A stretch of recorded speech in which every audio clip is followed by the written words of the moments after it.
All right, guys, it's time for the Next Level Guy Show, a men's interview, interest, and improvement-focused podcast featuring interviews with the greats from all industries to help you better your life. Each week, a new episode features an interview with one of the greats, covering all aspects of their story, from life hacks to tips and protocols that have allowed them to live life on the next level. We then highlight concrete action steps that you can use to improve your life. And now, your host, Ian Dawson Mackay.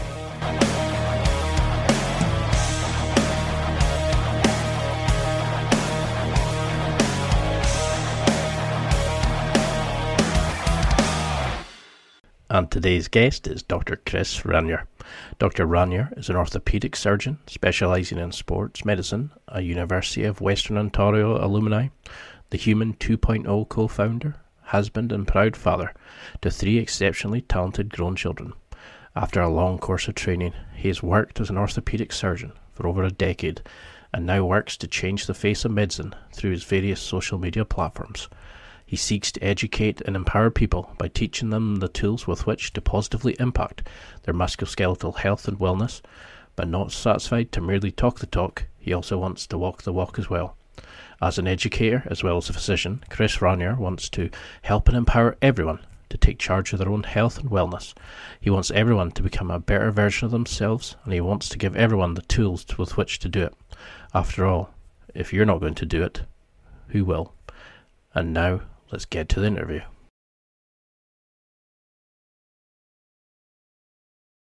Because I love your social media. I love your YouTube. The stuff you go into, it's like the inner child's dream. You cover all these amazing films and show what the realistic hits would be like. And, you cover areas that most of us don't want to think about. It's like the dark side of, obesity and things like that. How on earth do you describe what you do? Because you have this amazing YouTube channel. You're, an orthopedic surgeon. If somebody says to you, who are you? How do you explain this amazing life you have? I would just say to people that I am an educator, and I'm using social media as my tool with which to educate people. And I'm educating people about the things about which I am passionate. And so this is things that I like to content I like to consume, activities I like to do, or things that I think are important. And so I base what I share with people around those things. And I am really just trying to I really believe in the idea of we control our own destinies. And so I am trying to create a lifestyle, the lifestyle that I want, right? So I'm trying to do cool shit, and I'm trying to talk about cool shit. And I think that by doing those things and putting that energy out there, that one day I will be the cool shit that people talk about. Oh no, you've definitely got an audience. I couldn't find a bad word about you. When you were doing sort of jumped on Vice's channel and you were introducing things, people are like, oh, check out his channel. It's amazing. You've got to look at it. Everybody has this passion, this love for you. But how on earth did you get involved in this? You talked about cross training. You've talked about participating in sports and being an active child. Was that the kind of thing that got you interested in movement? Or did you always kind of think, how's the body work, etc.? So I've always had an interest in how the body works and that kind of thing. But what really got me going in movement, that was kind of a fluke. And that after being in practice as an orthopedic surgeon for a few years, I was really unhappy with the results that my patients were getting after I would send them to physiotherapy.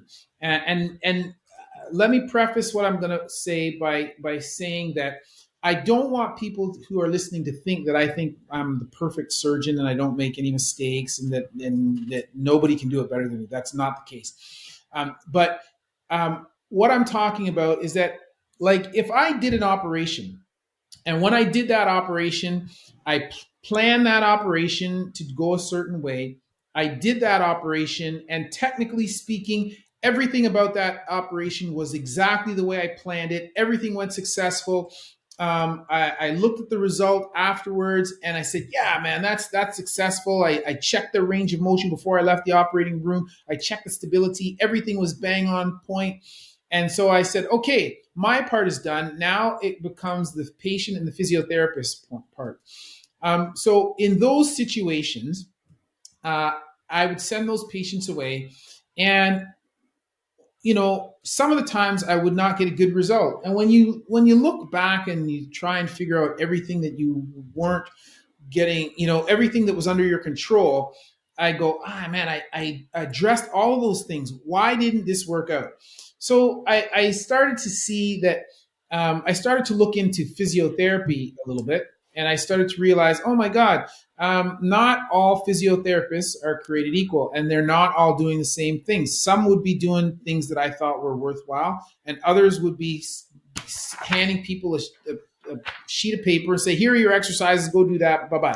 And Yep. and I'm like, "Geez, man, this is no good." So um, I I'm I like to think of myself as a problem solver, and so I started to I started to become a little bit more specific, and what I was asking for when I sent patients to physiotherapy. And if you ask physiotherapists in my city, Ottawa, is a city of 1 million, but I already have a reputation, and they would say, "Oh my God, you should see his physiotherapy requisitions," because it's not, "Oh, had knee surgery, physiotherapy for knee." It's like, this patient had this surgery. They will require active progressive exercise therapy, no modalities, no machines. I specifically want you to address range of motion and flexibility of this joint, and then strengthening of these muscles in this particular order, and a home exercise program, balanced proprioceptive training. And this is what I was writing, and I was writing this all the time. And once I started doing that, things got a little bit better, but it still wasn't quite to the extent that I wanted. And I would come home all the time and I'd complain to my wife. And my wife was like, after a while, she got sick of hearing me. She said, "Oh, you should shut up and do something about it." And so I said, "Okay, great." So I opened a facility. I said, I'm not trained as a physiotherapist. I don't want to tell physiotherapists what to do, but I'm going to open a facility. So I did that, called Human 2.0. And so we have a combined rehabilitation movement facility in Ottawa and we service all kinds of patients, whether they're injured rehab patients, or whether they're athletes, performance athletes, elite athletes. We treat them all and train them all. So I did that. And when I first opened that facility, I had the great fortune, although I'm not working with this individual anymore, but I had the great fortune at that time of hiring a coach who was doing a lot of interesting things. And he when I met him, he had previously been a CrossFit coach. And then he was kind of switching out of CrossFit because a lot of patients, or a lot of his clients, were injuring themselves. And he was focusing more on this thing called mobility. And I'm like, mobility? What the hell is that? What are you talking about? And so he introduced me to that. And I started to do that because, geez, like my facility has a gym in it and we have classes. So when I'm not when I'm not seeing patients, I'll do some classes. I love to work out. So I did that. And I'm starting to look at what he was doing a little bit more analytically. And I was like, wow, this is really interesting. And this is a different way of thinking about training, because prior to that, my focus on training had always been bigger, faster, stronger, right? Because like I had played American football, not what you guys call football, but I had played American football. I had played it since the age of 8. And always, I had played at all levels, including I had gone as high as the CFL, which is our NFL equivalent. And like my idea about training had always been bigger, faster, stronger, right? But as I was done with football now, and an orthopedic clinician, I was still working out. so personally, I had to change my focus. And what I really liked about mobility is like, hey, it's not saying that you can't be strong, but it's incorporating strength and flexibility, marrying the two, and then its focus is about longevity, right? Because I can't do as I'm 53, and as a 53-year-old man, well, it's not that I can't do bigger, faster, stronger stuff, but at 53, if I'm doing bigger, faster, stronger, all of that as my primary type of training, I am going to crush my body, right? And I see that. I treat those patients. I see them coming from CrossFit or from other disciplines, and they're going to crush themselves, and because your body can't take that indefinitely. So that was my introduction to mobility, and then I saw the use of it for myself, first for myself, and then I thought, hey, this is going to be great for patients. And so then I started to sort of steer our organization, our business, in that direction and say, hey, this is something that I think is worthwhile for people. It maintains fitness, it maintains your health and wellness, and it also approaches those things from the point of longevity. And this is something that you can do for life. So that's how I kind of got into it. And that's why I sort of promote that. No, it's great. I mean, because we're definitely moving in the right direction with like looking at mobility, flexibility, longevity. We always look at athletes, but then we don't look at the guy who can barely go up a flight of stairs without being out of breath. And that's something I think a lot of us are now becoming interested. Like when I went to the physio last, like you said, I got a piece of paper that said, here's 10 moves. And it was very basic. It didn't matter what level you are, what you had done. Do you see a similarity in the wear and tear? Is it those kind of like overuse of an injury? Somebody sat with a dodgy knee for years and they eventually see somebody when it's basically falling apart. Do we see it as a sense of pride rather than, because you said health is essential. Yes. Well, when I think back to my training prior to my own clinical practice, right? It was always about being tough, being man, not showing weakness, right? And so if you were injured, you didn't want to show that you were injured. And even when I think about my own time on the football field, there were times when I would hide injuries as a point of pride because I'm trying to be tougher than the next guy and show them that I'm not, I'm not weak. And we carry that forward, but it does have an impact on our bodies. And there are so many occasions where I can think of people who, whether they're patients or people I've created content about, or even sometimes in my own with myself, that where we had something, we could have received treatment to make that thing better when it was manageable, but we did not do that out of a sense of pride or stupidity or whatever, a stubbornness. And then later it ends up being something that is unmanageable. I just recently did a piece of content on Ronnie Coleman, one of the greatest bodybuilders of all time. And I remember as a young teen watching Ronnie Coleman. He was competing against Dorian Yates, and it's like he would lift incredible amounts of weight. And I remember his little saying, "Lightweight," right? He's throwing up these huge weights. But when I did this content, because now Ronnie Coleman can barely walk. And when you look at what he did and you listen, I remember there's one thing in particular that he said that struck me. And he said how he had injured his back. First, he injured it during football. And then he went to go see a chiropractor. And he, at one point, his back hurt him so badly that and he was still playing football at that time in college, that he had to go see the chiropractor on a daily basis for several years. Jeez. Right? And I think to myself, dude, you could have just gone and seen a physician, get some imaging, and then treated that problem. And that, him doing that was the precursor that caused his eventual decline over the years to this condition that he's in now. And he could have just seen somebody and potentially have stopped that whole cascade of events, right? And it's such a shame. And it's not to say that, I needed him to, not have a back problem so that he could continue on bodybuilding and still be competing. No, that's not it. Well, all I'm saying is that he could have treated himself so that in his retirement from the sport of bodybuilding, he could walk around normally, and interact with his family and kids without having to use crutches or a walker or have had 12 operations on his back. It could have been different.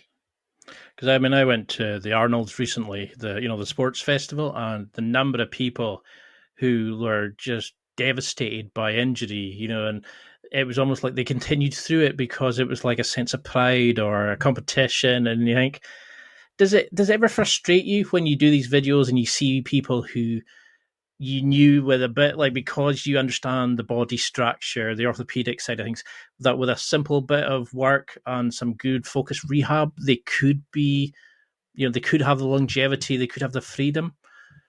For sure that is frustrating, I see this quite often with even some of my own patients, that people where I'm not sure what it is, pride, or they think they know better or whatever, but they will make decisions where they are going to ignore this particular thing, this particular problem, and carry on down a particular path and then it's like I know the outcome, right? I can see what the outcome of their approach will be. And then I think they're trying to avoid having to do this work. But I think, in the grand scheme of things, that work, although it may be an inconvenience now, is relatively minor when compared to the inconvenience that you are going to have down the road, right? Which will be so much larger and so much more of a pain. I see that, and it does frustrate me. But I remember being very frustrated when I was creating that video about Ronnie Coleman, because I just thought, man, you did this to yourself, and there was no need. Mm-hmm. And sure, you can say to everybody, I'm the greatest bodybuilder that ever lived, but you can barely walk. And you've had to undergo 12 operations, and it's like, it didn't need to be that way. Yeah. I mean, what's the point of having trophies if you can barely walk to pick them up? Yes. Exactly. I mean, that's why I'm so glad you've got such a badass YouTube channel. You're bringing like an understanding to the masses of, that's fucked up. Don't do that. That's how we would fix this. You have this unique way of delivering it. You give like an educational spiel but you also bring the data, you bring the research papers, but you make it fun, you make it enjoyable, you break up media of films we watched and like the Raid, John Wick. I love these kind of shows. Every episode of yours, I'm like, when's the next video out? It's you just can't help but binge into it. You have such this great way of doing it. What was the inspiration for that? Well, first of all, I want to say thank you. I appreciate your comments, and it's good to know that my content is well received. So what I'll say is that I've had the great fortune of learning from those around me, and when prior to me starting this, my wife and I had another YouTube channel which was just kind of just about fun and humor stuff, and we had created that because two of my sons were fairly prominent YouTubers for a couple of years, and their friends were all YouTubers. So we got to see that from the inside, because we were the permissive parents. When my son and his friends were blowing up shit, they were doing it in our backyard or destroying stuff. None of the other parents would allow them to do it. And my wife and I thought, well, if they're going to do this, we'd rather have them do it where we can see it so that we know that they're being safe. And I was kind of the in the background safety guy. So we saw that, and we had and people had said, "Oh, geez, your parents are funny. They should have a channel." So we started a channel, and I did that. But then we stopped after a while. It was just kind of very onerous having to do that, prepare for that, and it was just random shit. So at one point we just stopped, and I said to my wife, if I'm going to start a channel, I want to start something that's going to be of value to people, and I want to provide something that's educational.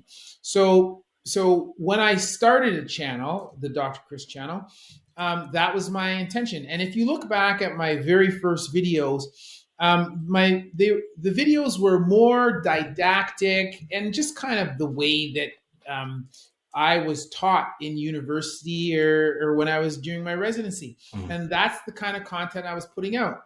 And although I do have one of the things that I did before medicine was teaching. I have a formal bachelor's of education in teaching. I was just kind of doing this old dry approach to education, and I thought this. I looked at the data from people watching, and I thought this is not really.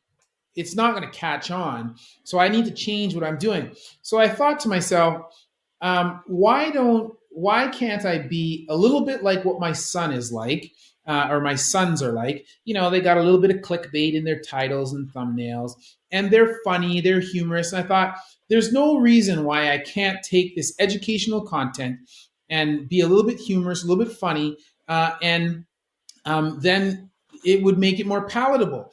And ultimately, the recipe that I decided upon is I said, look, I'm just going to like when you see me in the videos, people go, "Oh, you're putting on an act. You're doing all this."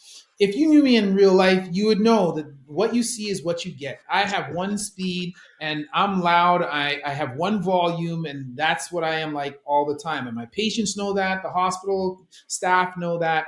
And that's just what I'm like in the video. So I thought, instead of trying to be this uptight, dodgy, old, like classical teaching kind of guy, I'm just going to be myself, and I'm going to entertain people. But when they're not paying attention, I'm going to sprinkle in a little bit of education, right? And so I thought, that's what I'm going to do. And as soon as I started doing that, the channel started to gain more traction. And so, I stumbled upon this approach of just picking current events, just all things from all different kinds of media that people like and stuff that I like, and then trying to figure out, well, how can I take this thing? Like for example, John Wick, that's one of my favorite movie franchises, and I love the films. And I thought, how can I teach people about orthopedics, sports injuries, or traumatic injuries, how we treat them using John Wick? So that's what I did, and people started to like that. And then I realized, like, if I think about this rationally, the community of people that are going to watch videos on orthopedic surgery, that's a pretty small population of people, right? Like, who's going to watch that?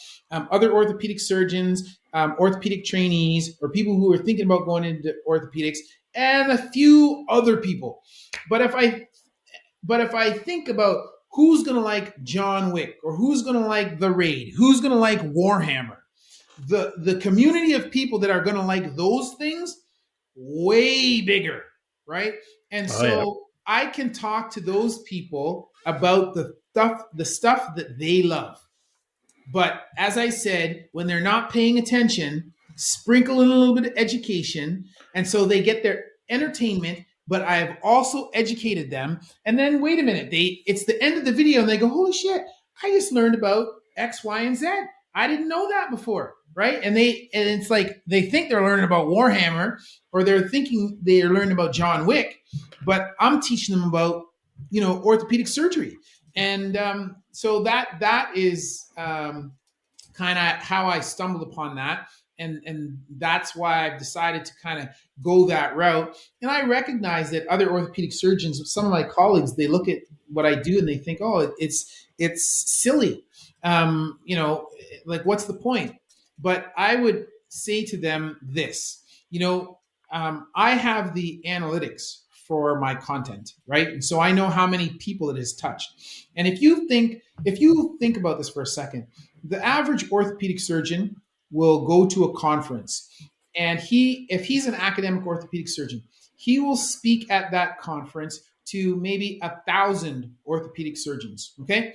And then those orthopedic surgeons, say you have like whatever percentage, let me be generous and say 10% of those orthopedic surgeons are going to go out and propagate what they have learned about that particular thing out to their community of students, residents, whatever.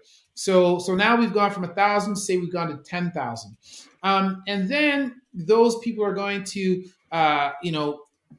either touch their patients with that information or, incorporate that information into their practice, and it will go out. And so we'll say we've gone from 1,000 to 10,000. I'll be really generous and say 100,000 over the lifespan of whatever that piece of information. And I touch 100,000 people with one video. I touch, you know what I mean? Like, and each month I have 2.5 million views on my videos, right? And over the course of the last year, I got 26 million views. So it's like the power of me being able to impact people is significantly overshadows that of my academic colleagues. And not only that, they have to disseminate their message to an orthopedic surgeon, who's then going to disseminate it to his trainees, who's then are going to disseminate it to the public. I am direct to the public with this information. So the ability of me to influence people and to educate people is significantly greater than what it is for my academic colleagues. So they laugh at what I'm doing, some of them, and they poo-poo it, but it's like, bro, just look at the numbers. The numbers speak for themselves. So, well, I mean, my day job, my alter ego, I suppose you could call it, is I work in a university as a program coordinator for PhD students. And I see some of the white papers and all that they read, and it's so dry and it's so dull. And like, your way of presenting gets people interested, but like you're saying, it educates them on such unique things that they think, oh, I'll watch another one. And before they know it, they've got a good grounding in, oh, that's wrong with my knee. Oh, my shoulder shouldn't be just like, I shouldn't have no strength in my rotator cuff. And oh, wait, I know what rotator cuff is. And oh, wait, I know what this part is. And there's so much. I think media now is actually, this generation are actually getting taught, where we know more about our bodies. We more know about things by what we see in films and things like that. Yes. Do you think it's scratched your own itch though as well?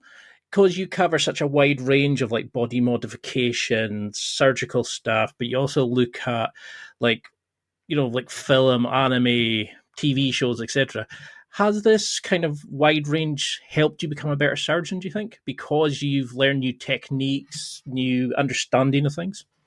Well, so anytime I do a video, I am learning about all kinds of things, right? And I'm fortunate now that the channel is big enough that I have a very small team, but I do have a team that works with me, right?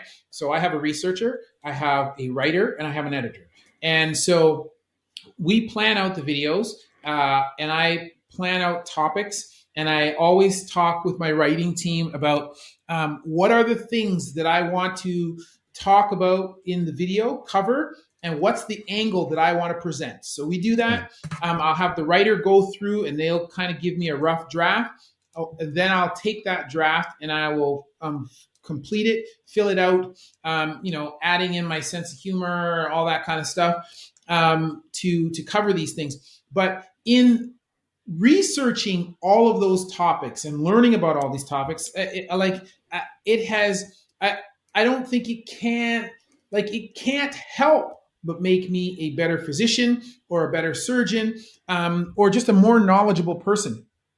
Because like I believe that information is king, and I see myself as a lifelong learner, and that doesn't necessarily mean that I have to have additional degrees to prove it. I do have 4 university degrees, but like I don't necessarily need to have a PhD, well, I don't have a PhD yet. I have 2 master's degrees, but I don't need to have another master's degree or another whatever to be educated. I can just educate myself by reading or listening on a variety of other topics. Mm-hmm. And I may not have formal recognition of that education, but I still will be able to use that in my day-to-day life. And I think that there are a ton of things that I learn all the time, which help me to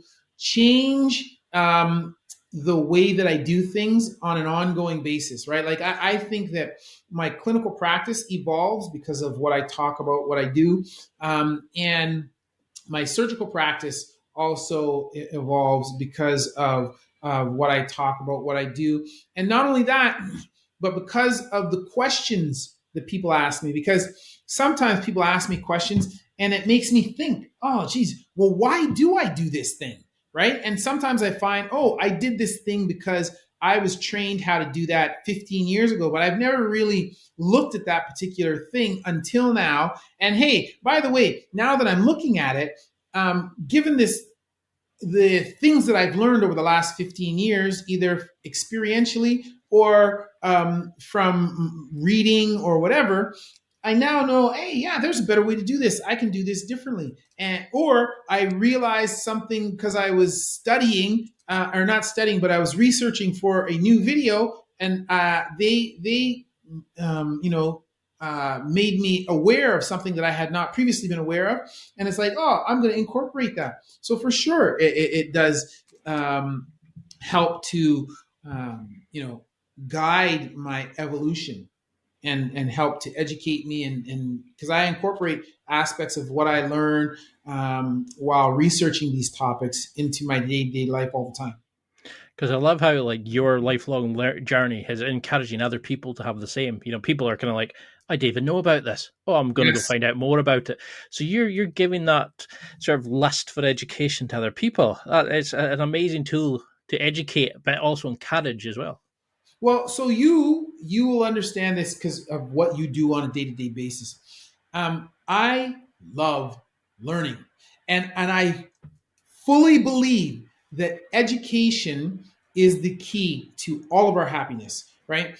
And I want, like, there is some people have this, like, you still see this even in popular media, that there's like this stigma to being smart, right? And people think, oh, well, you're a nerd. Oh my God, you're smart. You're no, like, part of what I'm doing, I'm trying to show people, wrong, bro.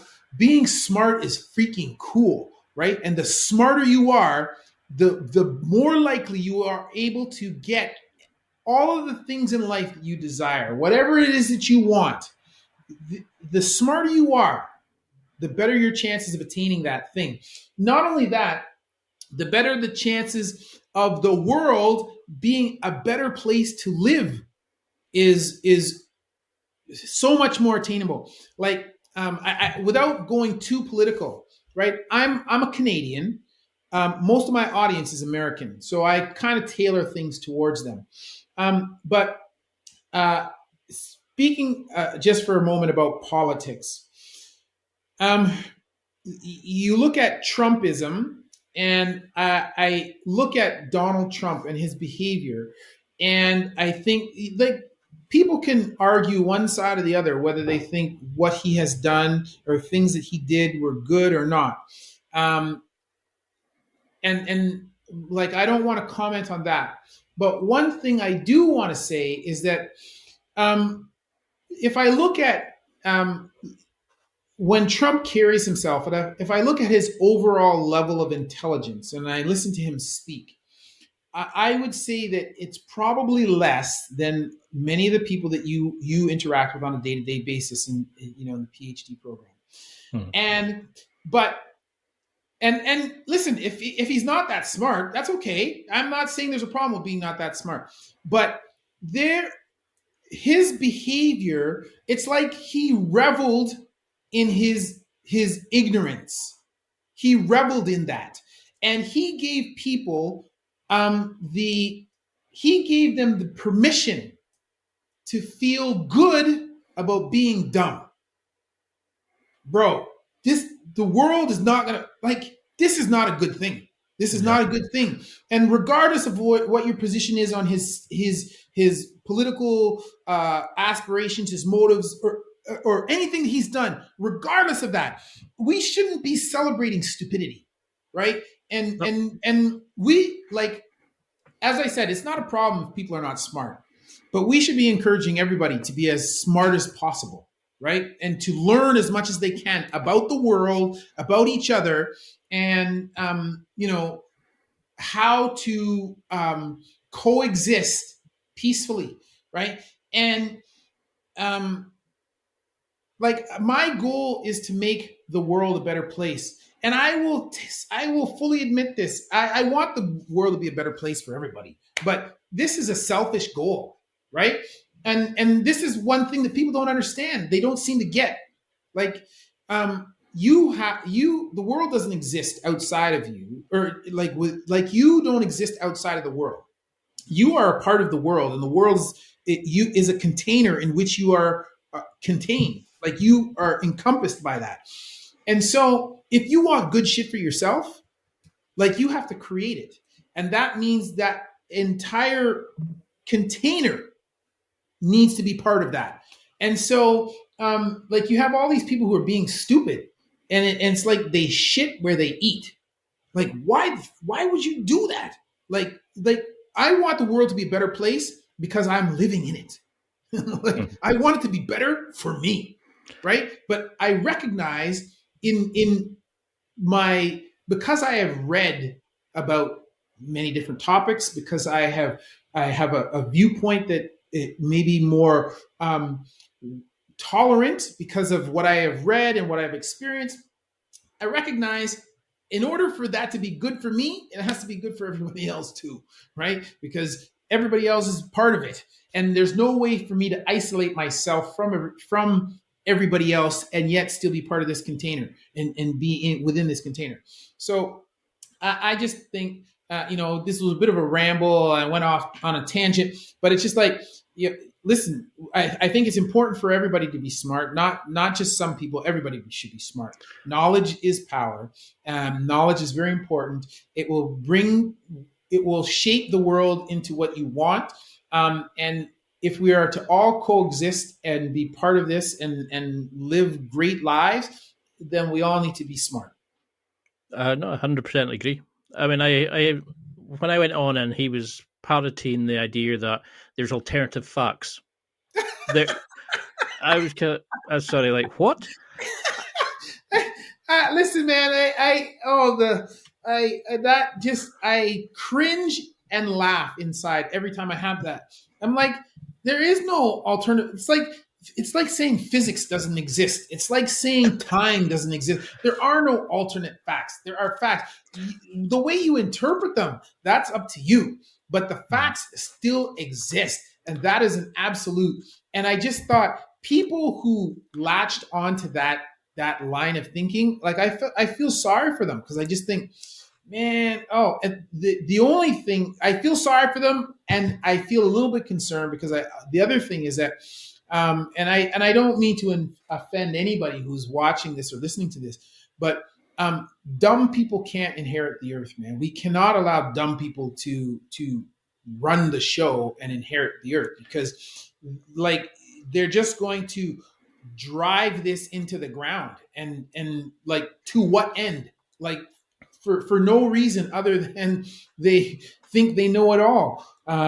It's just yeah. Well, then jump on Twitter, for example, and you'll see people sitting there saying, "Oh, look at this! I think this," and they'll pull a fact out, but it's say a conservative leaning way newspaper, or this is a leftist newspaper, and they won't be able to, like, if you did your PhD, you'd be laughed out if you said, here's my sources, and they were all supportive of your, and I keep saying that to people is read it from that point of view, read there, consider this.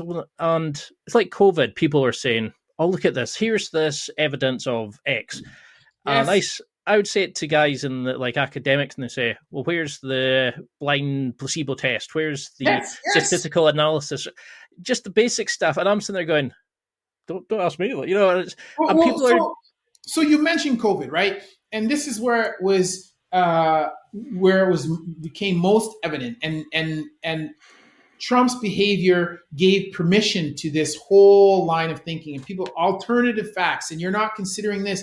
And I'm like, people can say whatever the fuck they want. They can do that. That's their prerogative. But in science, and people go, oh, science, facts, you guys, your facts change all the time. Well, that's because our analysis changes, the evidence that we have changes, we learn more about particular things. But I said, science is not a thing. I said, science is a way of thinking, and its default position is skepticism, right? And in science, you know this as a PhD coordinator. In science, if you want to prove something, you have to have facts, and it's a certain level of facts. All facts are not the same, right? There are 5 levels of research evidence, right? And so I say to people all the time, listen, don't show me your papers, whatever, unless you have a level 3 or above paper, right? Level 3 is the first level where you have a control, right? So unless you show me level 3 or above, and ideally it would be level 1 or 2, it's going to be a gold standard. It's going to be a meta-analysis, right? But if not, I want you to show me a randomized, double-blind, placebo-controlled prospective study. And that is different than 2 guys writing in their backyard. Oh, my neighbor drank Javex and he was okay and he got rid of COVID. Boy. Like it's not all the same. And the thing is, because again, this comes back to what I said before: dumb people can't rule the world. If people don't have a good ability to critically analyze, like you know this, analyzing a paper, this is a skill, right? We spent time during our residency and during medical school learning how to analyze a paper. And I would say I am still, even myself, I am a novice at this, right? And so if I'm a novice and I did this for, I did it in an academic setting for 8 years, and then, actually before that, because I have a master's where I was doing lab work and bench work, so even longer than that. So if I've been doing that for 12 years or whatever, and then on an ad hoc basis for the last 15 years as a consultant, and I'm still not that great at it, the average person, like, oh my God, they have no skills at it. And then you have all of this information. One of the benefits of the internet is that people now have access. So you have all this information, and their ability to critically analyze this information is poor. And so it's like, oh my God, like, what are they to do? They don't know, and they can't tell it. They're inundated by all this information. They can't tell what's good, what's not.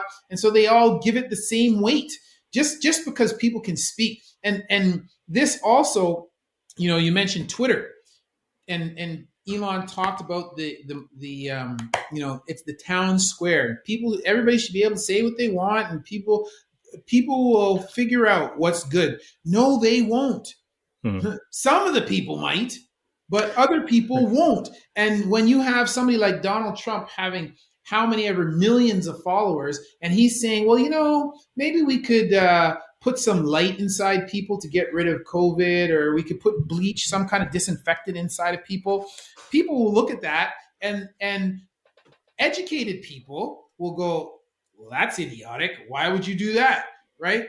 Because they'll be able to critically analyze that and go, that level of information, that gets a -5 on the importance scale. versus other people who don't have that ability, they don't have the skill set, and they go, oh, I'm going to give that a 10 out of 10, and I'm going to weigh that against recommendations from the CDC or from the World Health Organization. I'm going to weigh them equally. Like, but see, that I think that's the problem now, is because they've built up this level of fear of there's a secret society holding against you. There's all this is fake, because I get that all now. It's like, well, this actually statistical data. Oh no, that if the FBI has been compromised, it's a political. Right. Nobody wants to listen to this because we'd rather believe that there's some bad guy out preventing you from doing it. Where there's plenty of opportunities, but you have to. It's like, how can people be interested in YouTube videos, but not interested in learning about where their information's coming on, where they decide on how they vote, what money, how they spend their money, what charities they support, how they live their lives. I just think it's terrifying. Yes. Well, part of what I'm trying to do, like I said, I want people to know education is cool. But also, when I'm talking about research papers, right, I want people to understand this is where I'm getting my information from. This is how I know what to talk to you about, and how I know what's real and what's not. I throw those in there so that people can. I'm not saying to them, go read this paper, but I'm providing a source for my information. And I want them to understand, when you are talking, you can't just talk out of your ass, or you can't talk about something, oh, I saw this on Twitter and it's facts because I saw it on Twitter. No, where's the paper? Where's your resource to support your position, right? This is the way that academically trained people, this is the way in science how we debate our ideas. You come with an idea, I come with a different idea.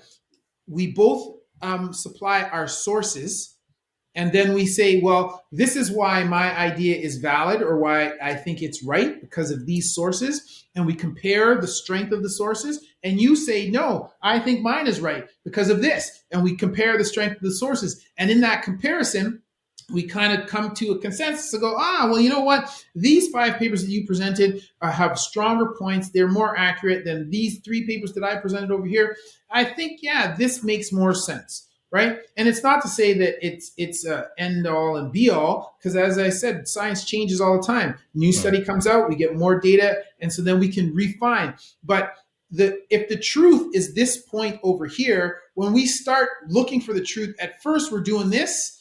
And then as we get closer to the truth, the oscillations get smaller and smaller, and eventually we get to the truth. But we're going to see things on either side as we work through scientific method and research to gather the information that helps us figure out, well, what is the truth? What is the actual reality of things? Because as soon as I say anything like, against, say, Donald Trump or somebody like that, they go, you're a liberal. And if you say something about the left side, it's, you're a conservative. And I'm like, what? No, I'm just trying to validate. It's before my understanding of it is that is not pure. That's not something, there's too many gaps or there's too many holes in that. I want to understand who did that, where it created. People were believing, there was that one about, there was a God code in something where that you could read into the DNA and it was a message from God in it. And I said, the simple fact is you can look at that university and that professor doesn't exist. And there's all these, and people are like, no, it's true. And you're like, because somebody sent you a link doesn't mean it's true. Yes. You can't, it was just, that's what scared me. And the feedback, say your fentanyl video, and people like, no, demonetized because it was about a drug, or obesity. People kicked off because it's body shaming. It's rather than deal with the issues and look and go, is this healthy? Is this hurting people? Or chiropractors, is the procedure of snapping necks and people with surgical issues a danger? People are like, no, you can't badmouth somebody. How did you find that sort of attitude by putting the content out that's actually challenging into areas people go, oh no, we can't touch that. That's a wide area. So I as I said before, I'm a what you see is what you get kind of person, right? And so, and I'm very outspoken about things. I don't mind telling people my position, and my position is not always right, but I will. I don't mind saying what I think, and so there is this idea, like for example, with the chiropractic. Oh, I shouldn't speak about another profession and blah blah blah. And I actually got a letter from my college of physicians and surgeons because a chiropractor complained that I was talking about chiropractors in a video, and they said, "Oh, well, my college said to me, we just want you." We're not disciplining you. We're not saying you've done anything wrong. We just want to let you know that we are aware that you have commented in this piece of content about chiropractors, and you are commenting in a negative way. And we want to remind you that it's another profession, and we should speak kindly of other professions. And I'm like, yo, I'm not smashing all chiropractors. I'm smashing chiropractors that do this particularly dodgy practice that I think is unsafe.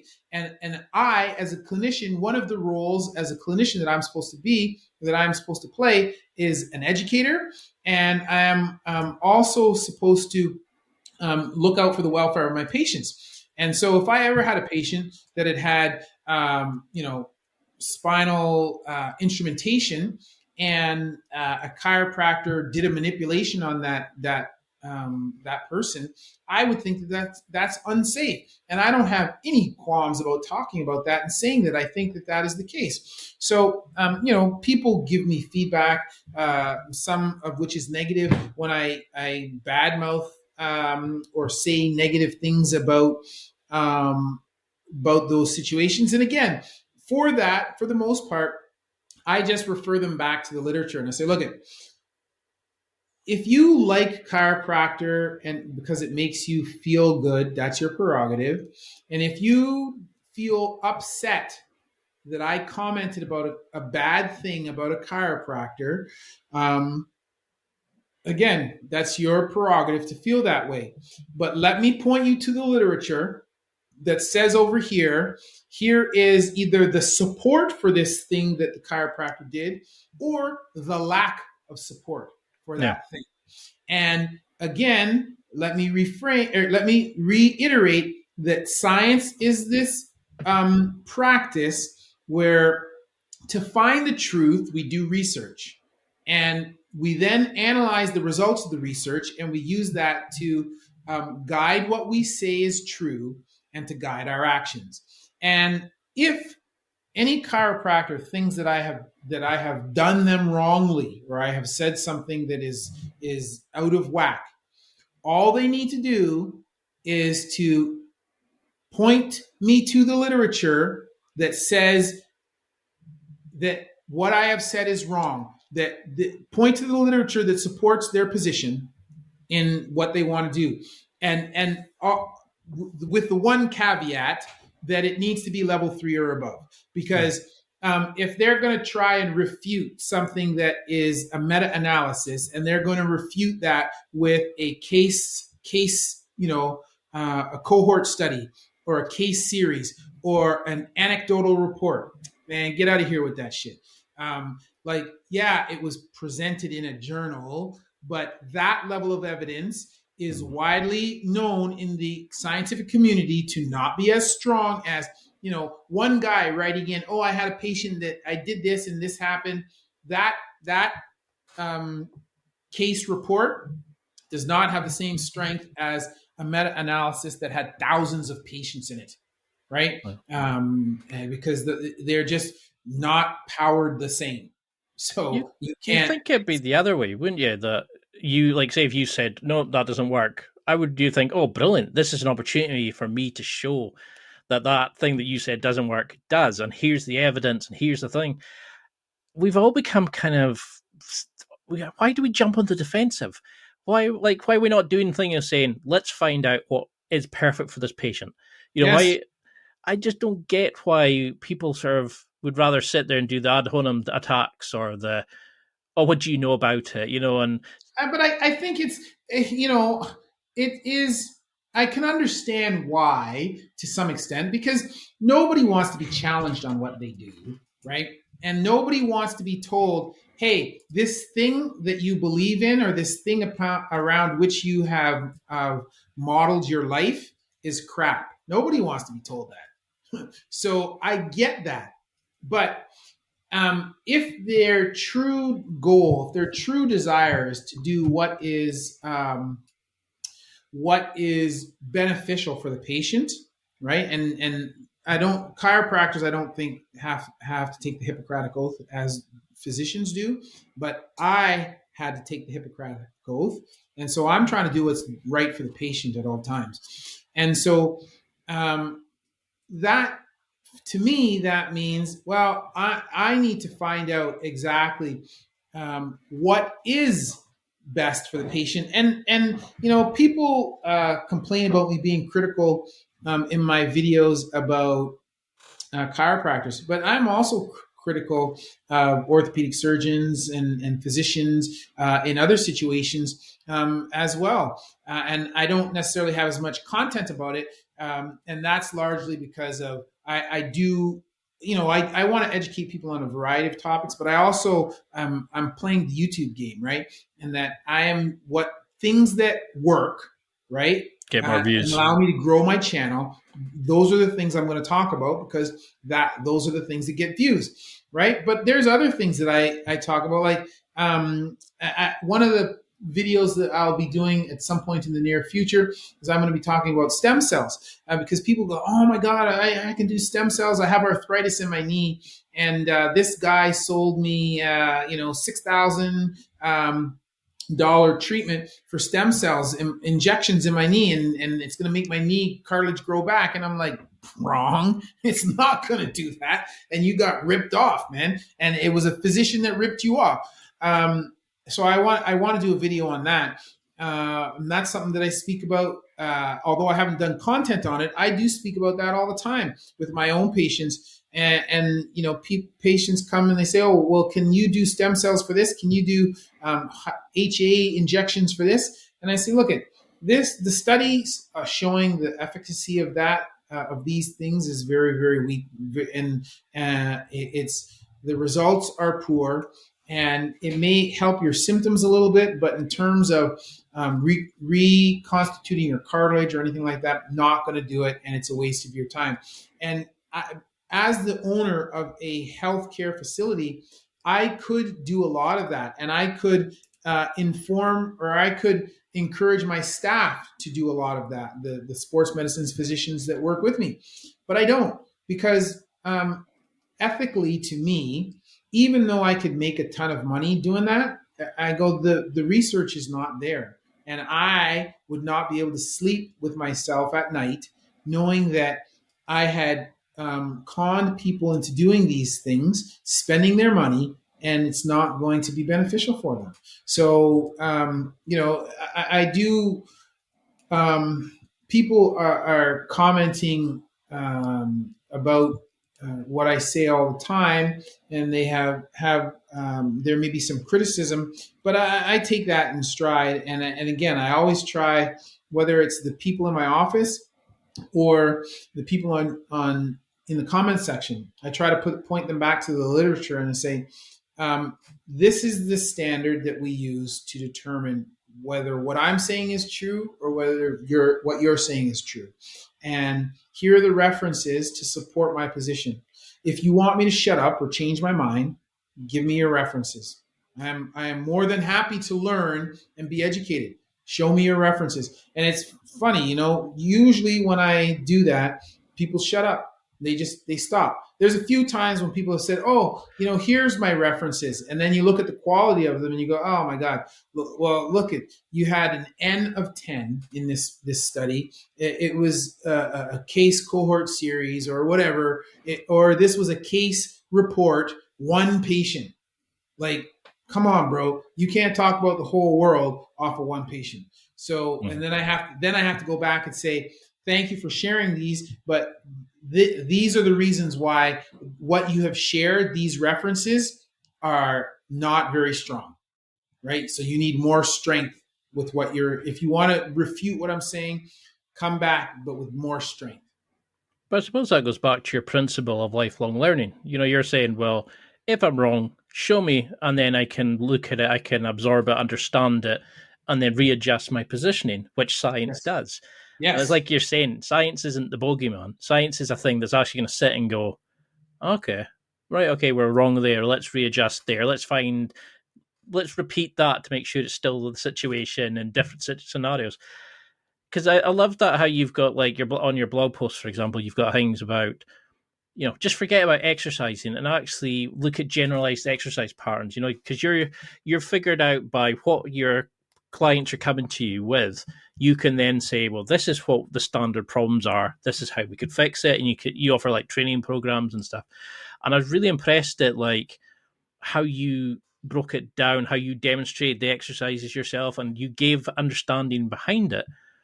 Do you think, is there any kind of sports that you've found that have they all got their own inherent risks? Because I'm a big fan of Brazilian Jiu-Jitsu.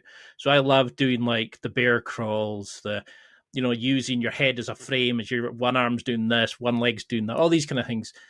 I mean, you must see baseball players with like wrecked rotator cuffs from pitching, footballers from dodging knees from getting hit and that. Do all sports have the inherent risk? Are there any kind of exercises anybody listening can do that's not going to bugger them up in some way? Well, so we're talking about two different things here. So we're talking about exercise, and then we're talking about sport. So almost all sports have inherent risks in them, because the moment that you add competition to the equation, right? So like you can be doing exercise and doing exercise for longevity, and even that has some risk depending on what you're doing. But the moment that um, you start to add competition to the mix, then you increase the risk level because of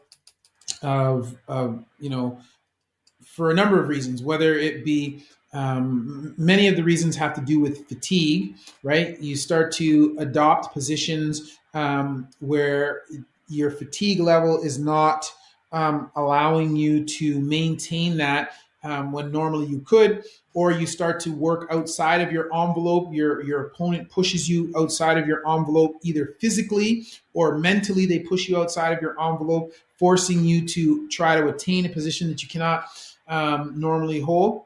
So all of these, like competition in and of itself, as soon as there is competition, then you increase the risk level. And you only have to look to CrossFit to see this, because CrossFit is exercise. All it is exercise. But what is it? It is exercise for the purpose of sport. So people are competing at exercise.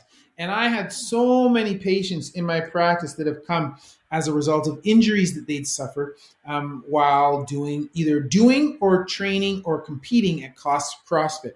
And CrossFit is only exercise. That's all it is. But now you have added competition to it. And in so doing, you have exponentially increased the opportunity for injury. So yeah, all forms of sport have their own inherent risk, but that doesn't mean that they are bad or that they are wrong.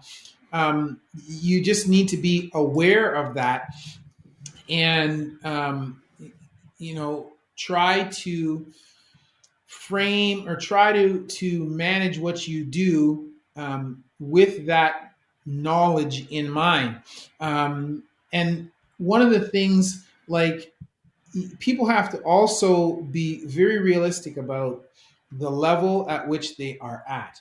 And so let me pull an example for a moment from Brazilian Jiu-Jitsu. So, if you are a world class competitor, and like, say for example, you're Gordon Ryan, and you are now competing at the ADCCs, whatever, and there is money on the line, right? Like, this is your how you earn your income and whatnot, and you might not tap. Somebody's got a knee bar or whatever. You might not tap, right? And not only you might not tap, but also your ability, like the margin between someone getting injured and someone being okay at that level is razor thin, right? But if you have the skill set of Gordon Ryan, you might be trapped in a submission and you say, okay, I'm close, but I know if I can do this one thing, I'm good to go. I can get out of that. He can recognize that he is at that level. Now, that's different than somebody rolling in their average gym, right? And they're in the gym and somebody's got them in a knee bar or whatever, and they're going, I'm not going to tap. I'm not going to tap. Like, are you a freaking idiot, man? Like, you're not competing on a world-class level. And you blowing out your knee and having to have multi-ligament knee reconstruction, or you ending up with I just saw another video this week of a match, and I don't remember where this match was, what the level was, but one of the guys on social media that I follow posted it, and it was an ankle lock, and the time between when he got the ankle lock and the time when he fractured the tibia was like a fraction of a second, right? And the guy didn't have time to tap, and I just think like the ability of the average person to know, oh, I'm in trouble, I should tap here, and something bad is going to happen, and then their ability to do something about it before something bad happens, something other than tap, they're like, they don't have that ability, they don't have that skill set, and so like, why would they subject themselves to that injury? For what? Like, to say, oh, I didn't tap, guys. Oh, look at, now I have to have an operation and I have to have, I can't walk for 3 months. Like that, to me, that makes no sense. So yes, all sports have inherent risk, but depending on what level of athlete you are, that will determine sort of how high the risks are, and also it will determine what is your ability to deal with dangerous situations to minimize risk.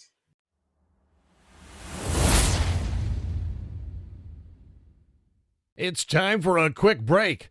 There are millions of potential products to buy, so how do you know which ones are worth your hard-earned money? Simple. You go to nextlevelguy.com/affiliates and explore those that will transform and improve your life. You'll find deals, listener exclusives, and special offers with some great companies. Recommendations are 100% honest and only on items Ian has tried or believes in. The companies showcased will make you a better man in all areas of your life. Simply go to nextlevelguy.com/affiliates and level up.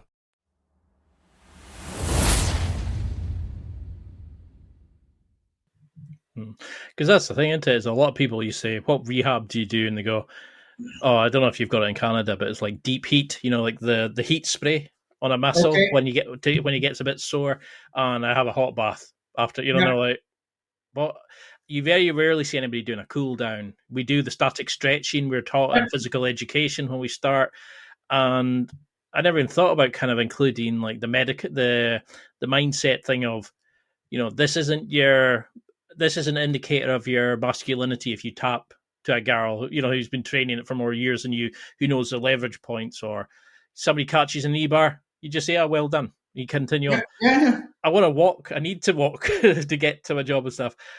It's quite scary. So you have this great thing about injury prevention in your, like your focus. How do you get people to kind of implement that in? Is there a kind of warm up and a cool down drills that you would do to kind of to get people to understand? And does it change as you get an older athlete? So I think the injury prevention is something that everybody should be doing. And the way that I kind of get people to incorporate that is by stressing the importance of mobility training. And I speak to people about different aspects of athletic performance. And I try to stress that um, there each component of athletic performance is equally important as the others, and we need to address them all in order to optimize athletic performance. And so, in my mind, the aspects of athletic performance are flexibility, strength, mobility, which is a combination of these two. So first of all, you have to have a joint that has a range of motion. And in order to maximize our function, we usually want to maximize the range of motion of the joint involved in that particular activity. Then you need to have strength, and you need to have a absolute level of strength that will allow you to stabilize the joints in question and then move the segments around those joints. Then you want to be able to have mobility, which is in my mind, mobility is strength throughout a full range of motion. So I talked about absolute strength, but it's not just good to be strong in one position. You want to figure out and learn how to apply that strength throughout the entire range of motion, because muscles have optimal lengths. So they don't necessarily work the same throughout the entire range of motion. So the person who is able to extend the range of motion over which they can apply strength through a given joint, that person is going to function better. And then once you've done the mobility, you want to now be able to show a mastery of your ability to move. So flexibility, strength, mobility are things that apply to individual joints or individual segments of the body. But when we combine those things all together to then move the body, that is the final sort of piece of the puzzle. And this is what allows us to perform maximally. And so when I talk to athletes, I say, if you are super strong, but you're inflexible, you are going to function more poorly than the guy that has both. And if you are very flexible, but you have no strength, you are going to function more poorly than the person who is both flexible and strong and has great mobility. So we need to address all components. And I always encourage people to focus their time, not eliminate everything else, but to focus most of their effort on the area in which they're weak. And that's because, well, like if you are fast already, you are not necessarily going to gain more performance by trying to be just faster, because you're already fast. But the things, like instead of trying to think about what are the things that will make you faster or add more fuel to the fire or more gasoline to the engine, we need to also consider what are the things that are putting brakes on you, right? Like what is the things that are slowing you down? And so, for example, if you have somebody that's super strong and they are a sprinter, and they have great turnover cadence, so that their ability to hit the ground in a number of times in a given time period, that's already high. Well, what is the next best way if that person is super strong, has a good cadence, but they're not very flexible? Well, what happens when you increase their flexibility at the hip and knee and ankle? Well, you increase their stride length. So if I take somebody who is really strong and he can hit the ground, say in a 100-meter race, he can hit the ground 100 times, right? But all of a sudden, I take that person from having a 2-meter stride and I turn them into somebody who has a 2.5-meter stride simply by increasing the flexibility of the hip, knee, and ankle joints. Right now, I've taken that person and taken them from somebody who, in the world 100-meter finals, didn't qualify, and then I make them into somebody who could potentially be racing against, what's his face there, Usain Bolt, right? And I've addressed their weakness. I've treated the deficit that they had and used that to improve their performance. So by focusing on the weak aspect, and spending a lot of your time there, I think you get more bang for buck, right? It's like the law of diminishing returns.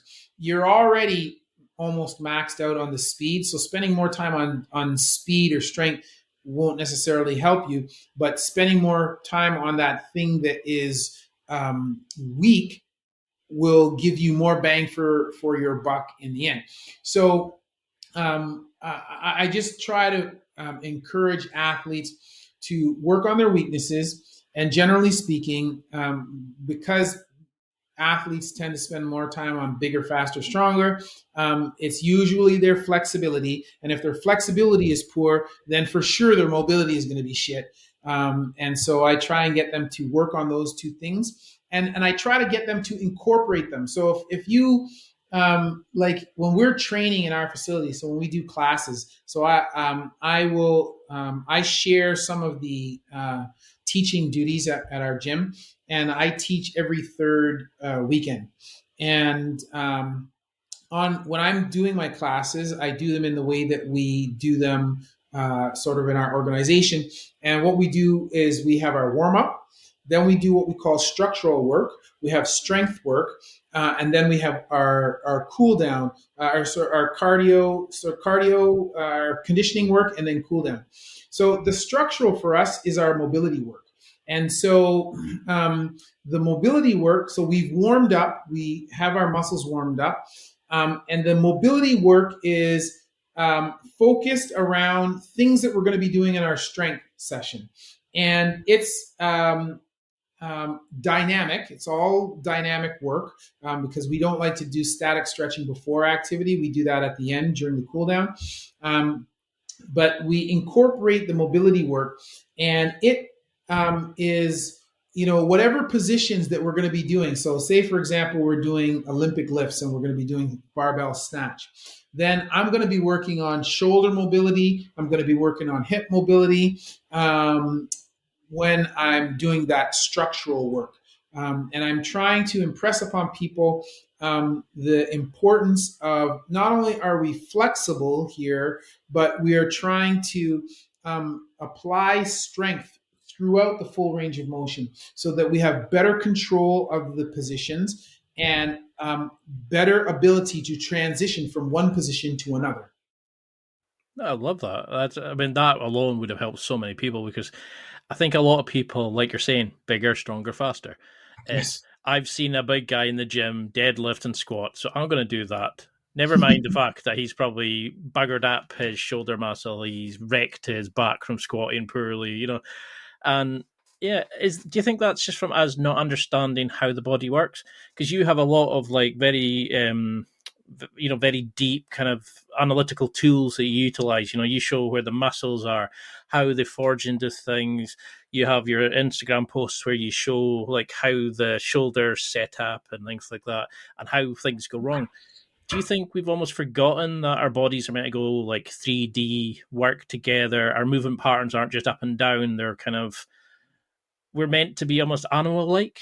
We've kind of... For sure. I think that people have forgotten that. And, I think we tend to really, for the most part, only think about the sagittal plane, right? And that's because we move, our eyes are in the front and we move front to back. So everything that we do is either front or back, moving forwards or backwards. And obviously with sports, we've now added lateral work there. So that's a little bit of the frontal plane.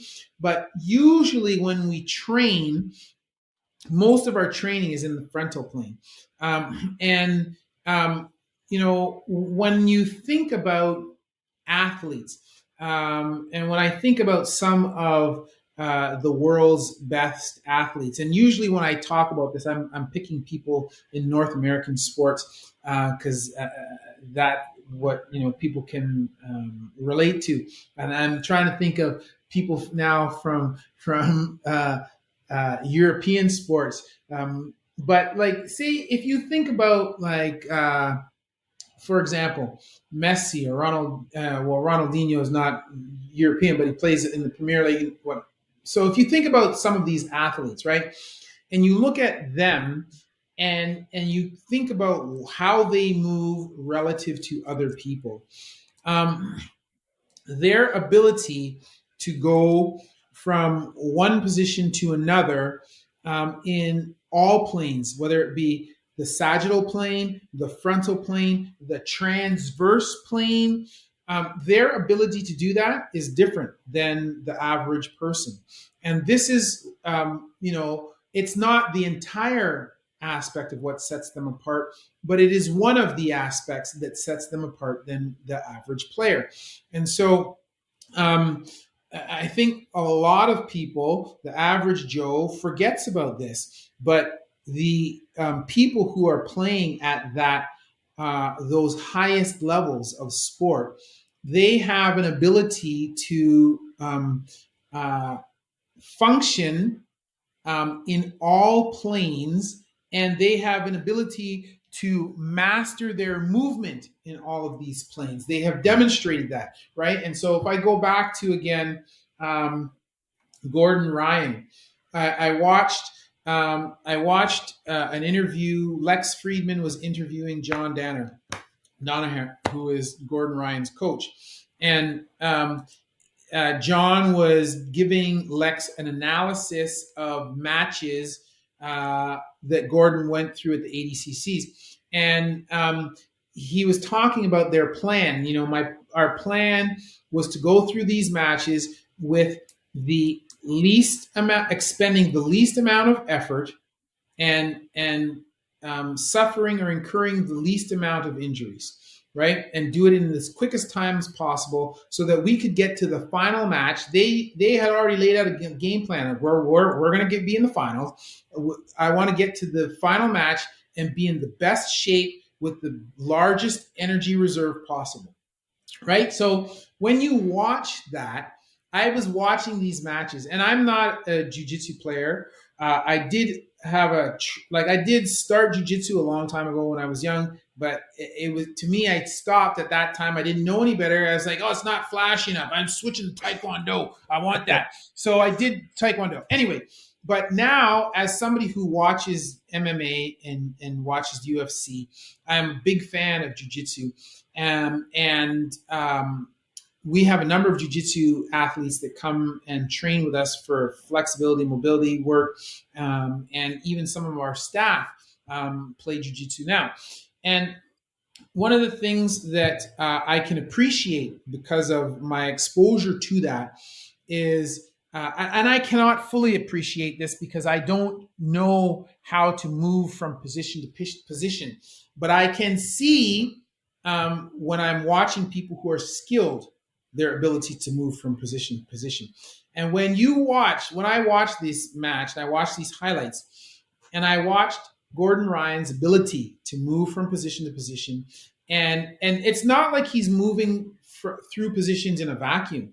He is moving from position to position while his opponent is actively trying to do other shit, right? His opponent is trying to get away or to do things to him, and to watch him effortlessly move from position to position, maintain top control, do this, get out of the guard, pull guard, do this, counteract this position while at the same time getting the guys back. Oh, but by now, and by the way, I did this, and at the same time, I secured a body triangle, and then I got this position. Like, you look at that and you go, oh, that's so beautiful to watch. It's so easy. And looking at that and then comparing that to, like, say, a white belt, comparing that to stuff that I might do myself, even though I can recognize the beauty of that. It's like, I don't know how to do that. I couldn't do that. And like, I just think, it's amazing when you see somebody at that skill level, their ability to move through positions. And in this particular case, we're talking about jujitsu, but I could apply this to soccer, to whatever. I could take somebody who would never, you could take somebody, walk outside of your house, pull somebody off the street, and you could show them some of the world's greatest hockey players moving. And then you could show them, contrast that with a video of some guys playing, pickup hockey on the frozen pond. And they would instantaneously be able to tell you who's the skilled player. Why? Efficiency of movement, grace of movement, ability to go from one position to another with minimal amount of effort. And you don't need to know anything about that sport to be able to recognize that, right? It is just when the body is moving well, it's something that everybody can recognize, right? And it takes time to be able to develop that ability. And so, I try to impress upon athletes, in order to get to that, you need to nurture all aspects of your fitness. And as a clinician, and now as a kind of a movement guy, I've now recognized that mobility training, mobility is one aspect of that fitness. And you can have all of the other. And if you want to improve the level at which you perform and take it to the next, then mobility training is certainly something that you need to address. I love that, because I remember when I first started jiu-jitsu, I was like the first character you get in a video game. I was like up, down, left, right. I forgot you could turn, rotate, and when I look back now, I still have to tell myself that sometimes. That you can like go over the different spatial. I think it's you get so used to just like you're saying, forward and back, up, down, forward, back. Like it's some sort of cheat code that is ingrained, and we have to kind of hang. I've got so many more questions. And I know we're way over our time limit. Are you okay for a few more? Yeah, go ahead. And we could always do another one too, man. I'm having fun. Brilliant, because I'm loving this. I would love to. I could sit and listen to you for hours, because I have on your YouTube channel. But so when something bad does happen like that, like somebody zigs and zags, and they don't realize that they can flip out, or they wait to the last minute, they get injured and they need surgery. How do you deal with the sort of rehab side of things? Because I know you're a big component on looking at like how they heal up and how they get back to the full range of motion. Have you found any sort of literature, any kind of research lately into like different food intake, different rehab methods, just a different protocol of rehab that works better than the traditional elevate and just come in every so often? So the brief answer is no. And what I will say, like much of what I talk about is experiential. Much of what I talk about with my patients is experiential, in that I try to guide my patients using what I have learned in my own clinical practice. And it's not to say that each individual piece of information is not vetted through some study, because I'm looking up stuff about stretching, I'm looking up stuff about mobility or whatever.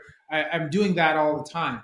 And so when I say to people, there's a study that shows X, you've had an ACL reconstruction, and people say, I want to return to sport at this time. And I say, well, the studies show this. about returning to sport. This is the timeline that it should be, and that it shouldn't be time-based. It should be objective. We should be basing your progression on objective measures, including your ability, your flexibility, strength, and your proprioceptive ability. So I will talk to people about individual papers like that. But the overall gestalt of how I rehabilitate people, I don't think that, at least at this point, I have not seen any papers on that. And I think that is because it is a marriage of all the experience that I have had getting to this point at which I find myself now. And that is my experience as an athlete, my experience as a patient, my experience as a personal trainer and fitness coach, my experience as an orthopedic trainee, my experience as an orthopedic staff person, and then finally my experience as a gym owner and mobility person. It like what I do and what I tell my patients is a marriage of all those things. And so in that, it's not that I don't think other people have similar views, but how I treat people and how I train people, how we rehabilitate people is a function of all those things. And that, I think my experiences in all of those things are unique. And so that is part of the reason why one of the things that I'm doing now, which I'm hoping to have done over the Christmas break and to first start presenting for the first time in 2023, I have a course that I'm working on, awesome. Which is I'm going to have different levels of the course with different targets, but the course is called Apex. And so Apex level 1 is going to be targeted towards physiotherapists, and it's going to be this, the conglomeration of all of these things that I have learned and my approach to training and rehabilitating people. And I want to share that with the world, and I want to share that with physiotherapists. And then so the course is, for the most, I would say it's about 80% done now. So I'm hoping to get that done over the next couple of weeks so that I can start promoting it and presenting it early 2023. But that is the first part. And then once I have that going and I have people starting to do these movements and starting to train people in this way, then the next part of that is to validate that, right? So that I can have the data to not just say, hey, this is what we do. But now we've run people through this treatment course for these particular problems. This is what we observed with our training regimen, and this is it. These are our results compared to these other training regimens. And so this comes back to the science, right? To provide the data, to say to people, this is what I do, this is why I do it, and here is the data to back it up, right? So this is what I want to do, because I don't think that, I think that I've kind of stumbled, and I use that word because I don't want people to think, oh, I think I'm smarter than everybody else. I don't think so. I just think that my experience, I have just had the right combination of experiences, which allowed me to stumble upon this approach, which I think is effective and I think is beneficial for people. So I want to share that with the world, because I want as many people as possible to get better as quickly as possible. One of the things I just let me find this here for a second, because I want to say it how I worded it in my talk. I just put this in there the other day. Just give me a second here. Oh, so yeah, so the concept. So one of the sides that I talk about is called medical morality. Okay. And, and I put this slide in there because in some of the comments for my videos, and this is videos on nothing having to do with rehab. This is just videos, say for example, on the fentanyl video. Some of the comments where people are like, oh, doctors, all they want to do is give medication and it's all your fault, the opioid epidemic, blah, yada, yada, yada. And it's all for big pharma. So I thought, I was thinking about the idea of morality in medicine, and then I thought about, I should apply this to the Apex course because I want people to understand why it is that I have the position that I have about therapy. And so the slide, it was medical morality, and so this is the position or the statement that I said. I said, it is my goal to treat the problem as directly as possible with the least number of sessions at the lowest cost to the patient to provide the optimal result in the shortest amount of time, and also to educate and empower the patient. Think how, like, these are all things that are beneficial. I want people to get as better as fast as they can with as little cost to themselves as possible, doing as little harm to them as possible. And I want to give them education, and I want them to understand that really, if I give you this information and teach you how to do it, you don't need me, you can do it yourself, right? And it's kind of like this, I joke about, I'm teaching people, I'm trying to put myself out of business. I'm teaching people how to do it themselves. But I think that that's the right thing to do, right? And people, it comes back to what I said before, knowledge is power. And I think my goal is to educate people, and I'm trying to educate as many people as I can. And part of that, one aspect of the education is educating people and teaching them that they don't really, for most things, unless it's traumatic, the bone is sticking out through the skin or the ligaments are all torn or whatever. For most things, they don't really need me or a therapist or a chiropractor. They need a little bit of education, a little bit of common sense, and some guidance. And here, let me give it to you, right? I love that. And I love how that you're actually giving back. You're not just sort of saying, no, you need surgery, then you need to come to me for the next 7-8 years. You're actually just going, this is what the evidence shows. Do you think that's what makes you such a good surgeon, that you learn from failure? So if anything goes bad, you kind of go away and see how you can fix it. You're watching these videos, so you're learning how people have messed up or how the surgery's gone wrong. And then you're using that to kind of, like, do you, because I'm not a big fan of like box breathing to deal with fear and anxiety at the time. But do you find that you're actually so well prepared that you've read over and you've practiced this, and that you're using the experience to not feel the fear, to overcome that anxiety? Well, first I got to preface it by saying I don't know if I'm a good surgeon. I hope that I'm a good surgeon. I would like to be. I would say surgeon.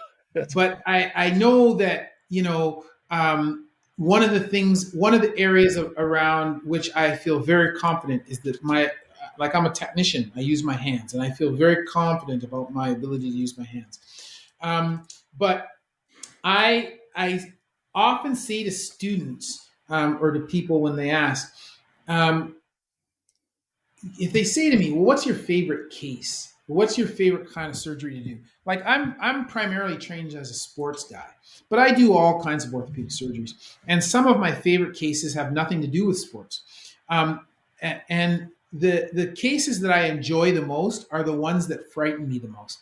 And the reason why, there are cases I can prepare perfectly for the case. I can do everything exactly as the way that I learned in the textbook and everything. But even still, bad shit happens. And sometimes I do something and, like, say, for example, I'm doing a hip replacement. I'm putting in the femoral component. I'm hitting it with a hammer. And I know that I can hit it so hard before the bone will break. But, in this particular case, I'm working on little old granny, and her bone is a little bit softer than normal. Bang, I cracked the femur. It's like, oh, shit. Now what do I do? Because the component's going to be loose. I have a femur fracture on top of that, and I took something that might have been an elective case, and I've turned it into a trauma case now. And I, even though those cases are what I call sphincter puckering, okay, because they make my butthole clench up, Technical term.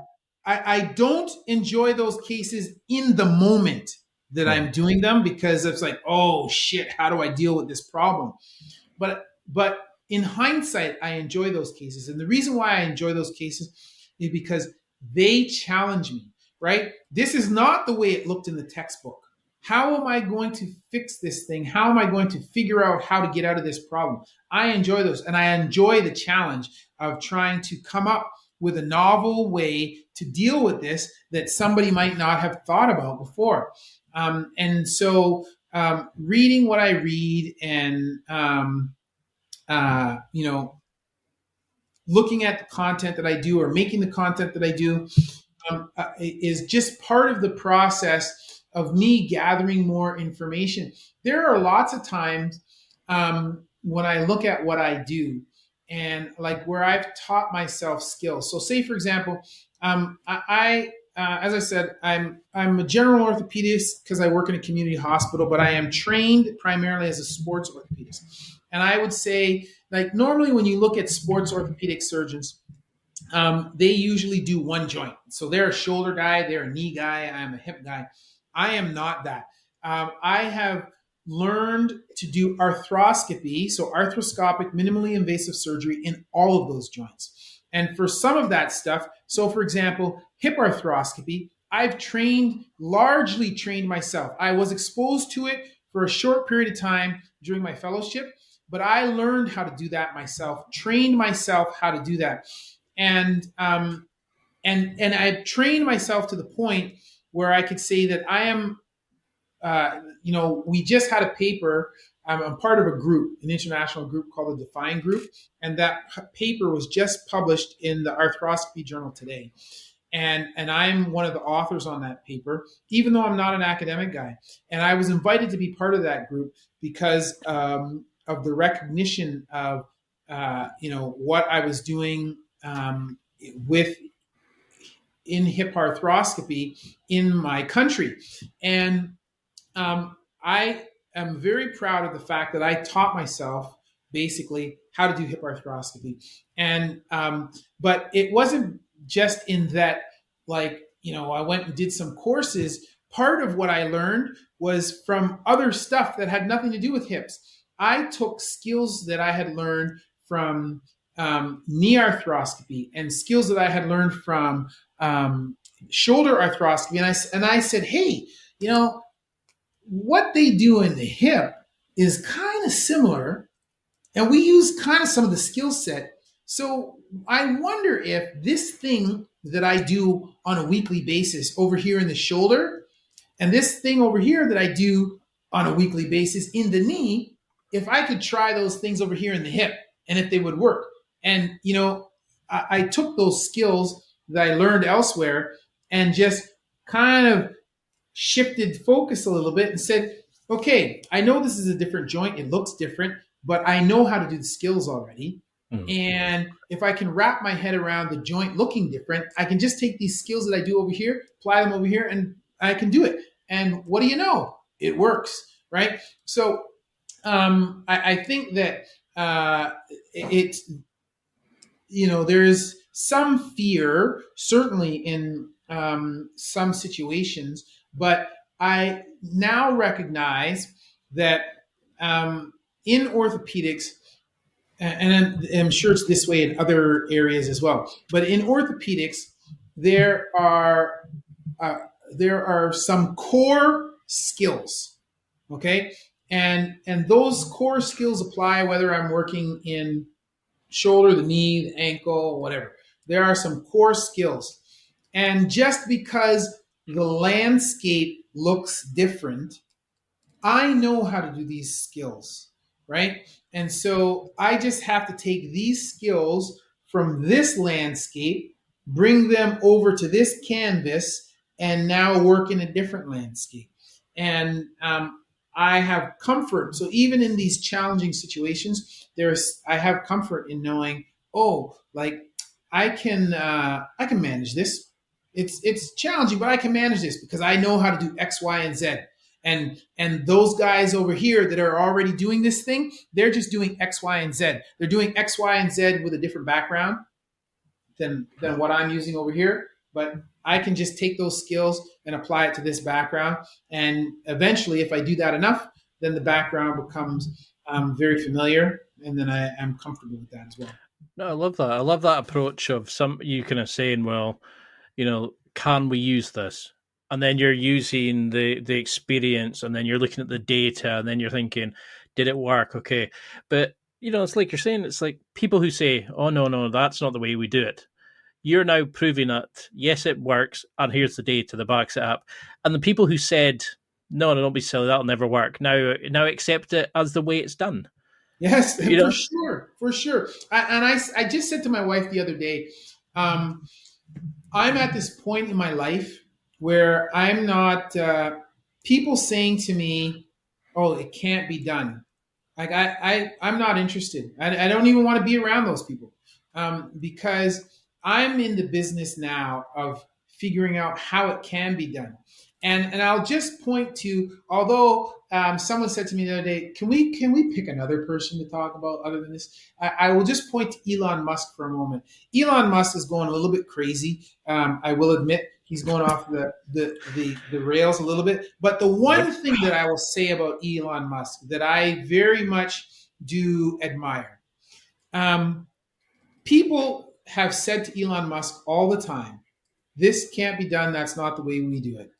And he just basically says, fuck that shit, and figures out a way to do it, right? There was a time at which the Russian space agency, he wanted to buy a used rocket from them so that he could figure out how to build rockets. And they would not sell it to him, right? When he first started SpaceX. So what did he do? He learned how to make them himself. And now there are Russian cosmonauts that are being flown to the International Space Station on SpaceX product, right? So who got the last laugh, right? Certainly wasn't the dude that said, that's not how it can't be done. We can't, that's not how it's done. Elon Musk, the guy who said, I'm going to figure it out. Maybe that's not how you do it now, but I'm going to figure it out and I'm going to do it. He's the one who's got the last laugh. So I want to do that in my life and employ a can-do mindset. And yeah, there will be challenges and things that I have not yet figured out that present problems for me in my life, right? I have these things all the time. But I am very much, and I said it before, I very much view myself as a problem solver. And I am really, I really like to apply myself in trying to figure out, okay, well, this thing, I can't do it. How? It's like, to me, it's no different than a video game. How can I beat this level? Ugh! I haven't found the secret yet, but it's all games to me, man. Like, how do I beat this level? Do you think that also then sort of bleeds into your man management? Because you have all these amazing experts joining your rehab team. You've got masseuses. You've got all these kind of amazing teams. You work with like a lot of amazing nurses, anesthesiologists, and these sort of things.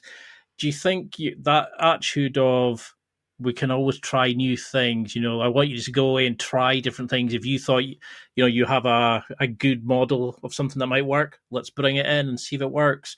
Then we'll sort of feed off each other. Do you encourage your staff to have that kind of idea that just because it's done like that, we can create it like this, we can shape it, but then have the data to back it up? For sure, I'm okay for people to try new things and do new things, because I am certainly not the one who's going to come up with every new idea, or I'm certainly not going to be the only one that can come up with something that works or is effective. Lots of other people are going to be able to do that. I just want to have data and information that supports that position. That's all. And so if somebody shows me something new and it works, then I'm like, oh, great, I've learned something, right?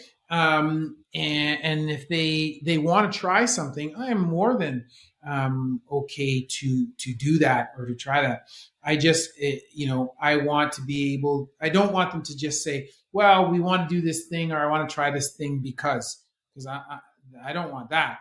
I want to know, well, why? What's the reasoning behind that, and what's the proof for that particular thing? No, it's a great way of doing it, and it's letting your employees kind of off the leash. It's saying to them, "Let's see what you're capable of. Use your interests, and it's like you saying, it's like paint with a new brush on this canvas. Kind of letting them. I love that kind of management. It's like letting the person not sink or swim, but actually grow as a person and Yes, learn, and it is a beautiful way to do it. they may paint something beautiful, man. I love that. I would have to use that analogy more often. And how do you? Because you're a surgeon, you're a business owner, you're a father, you've got a beautiful family. You're married for over was it 30 years now? Yeah, going on 32 years. You've been this will be 33rd year. Yeah. That's amazing. Congratulations. But how do you juggle all these conflicting demands? I always like to ask like top performers, how on earth they kind of, not so much like the morning routine, but maybe just, do you have a philosophy? Do you have like, how do you keep all this stuff without going mad? Well, I would say, I kind of manage it poorly. But, all tongue in cheek aside, I try to, my wife is reminding me all the time, I need to sort of scale down what I'm doing, because I'm a type A plus personality. So I would be involved with everything and then not be able to do anything to any great level. I try to actually focus, to narrow my focus to only a few things as possible, so that I spend time and become better at them, and at the things that I'm involved with. And I try to simplify as much as possible. It's funny, like I when I consider the group of surgeons I work with at my hospital, I have one colleague who will, every new procedure or every kind of thing, he always wants to do. And then he does everything. And people say, well, why don't you do this procedure? And I think to myself, I think the breadth of what I do in orthopedics is already pretty wide. But I say to them, I purposely choose to limit what I'm doing, because there's only so much time in the day, and I only have so much time in the OR. And I want to be damn good at every case that I do. So I recognize that there is a certain volume of cases of particular type that you need to do to maintain a particular level of competence. So, for example, hip arthroscopy, which is one of the things I do, the learning curve for that procedure is very high. And you need to do about 75 cases before you get good, or get competent. Forget even good. Before you get competent, you need to do about 75 cases. And then you need to do at least about 50 cases a year to maintain that level of competence. So my goal, when I'm planning out my cases for the year, is that, okay, I know what numbers I need to achieve, right? At this point, I already have 350 hip arthroscopies under my belt, but I know I'm going to do at least 50 a year, so that I can maintain the level of competence that I have. And that means, well, if I do 350 or if I do 50 of those cases, and I'm only doing in total maybe 400 cases of whatever a year, well, 50 of them are gone for hip arthroscopy.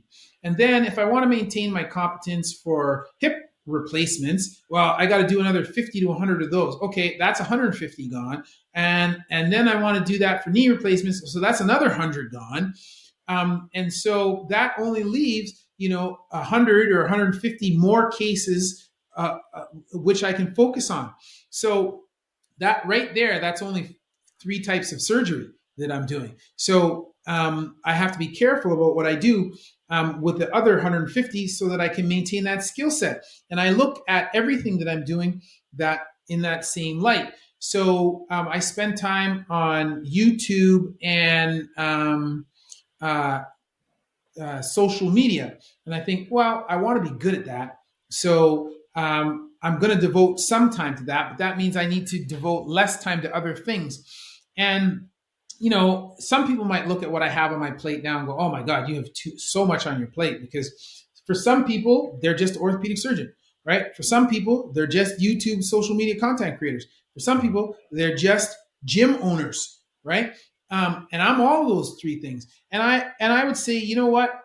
I could certainly do, if I was focusing my attention on any one of those things, I could certainly be better at any of those things by doing that. But I do think that I am doing each of those things adequately enough. My performance in those things is adequate enough that I'm okay with that morally and ethically, and I think that I am focused enough that I can do those things adequately, but also become better at those things over time, because there's not so many other things to draw my attention. So, those are the things that I choose to do. Those are the things I spend my time doing. And I'm not really doing much of other stuff. But the other aspect of it is that, as I told you before, I'm trying to do cool. I try to steer my life in the direction of I'm doing cool.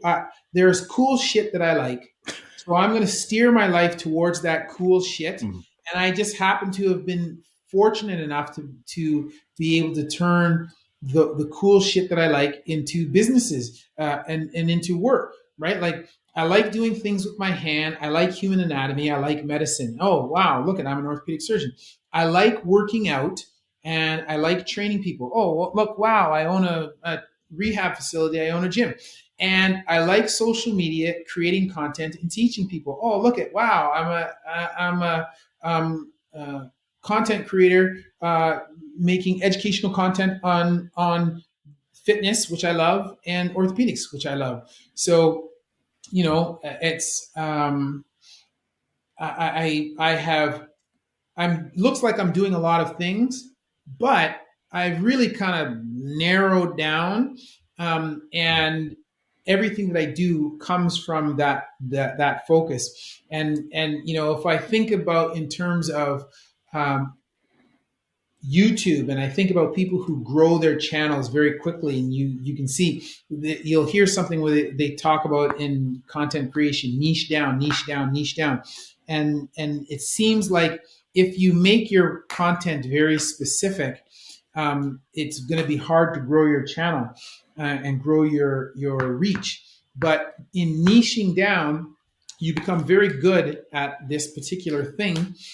People recognize the value of the content that you create, and then they engage with it more emphatically, and they share it more emphatically with other people, which then allows you to grow quicker.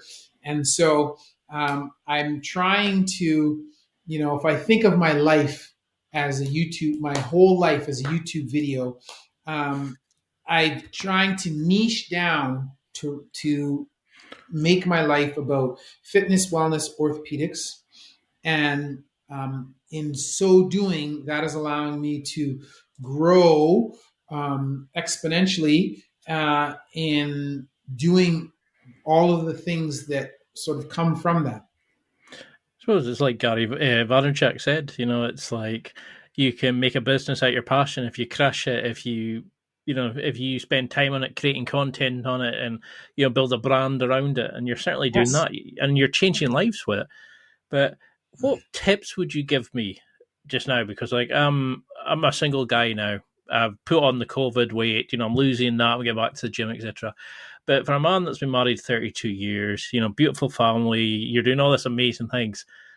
What tips have you got for us single guys? How do we find somebody? Because I remember your video on you want to be married to an orthopedic surgeon until you see we're away from home, we're always doing stuff. What tips would you give like lonely, chubby guys like myself? Well, I if I think to how I would say to you the same thing I would say to myself were I to be out doing, if I were not to be, married or with somebody. And I think, how would I go about finding a partner? And I think it's really pretty simple in that, number one, I would look after myself, because if I don't look after myself, nobody else is going to. And so by that, I mean just by looking after myself physically and mentally. So working out, I think everybody needs to do that. And then eating well, and feeling good, finding the things that make me feel good about myself. So in my particular case, exercise, reading, enjoying sport, that kind of stuff. So I would do that. That's the first thing, because you need to be happy with yourself before somebody else can be happy with you.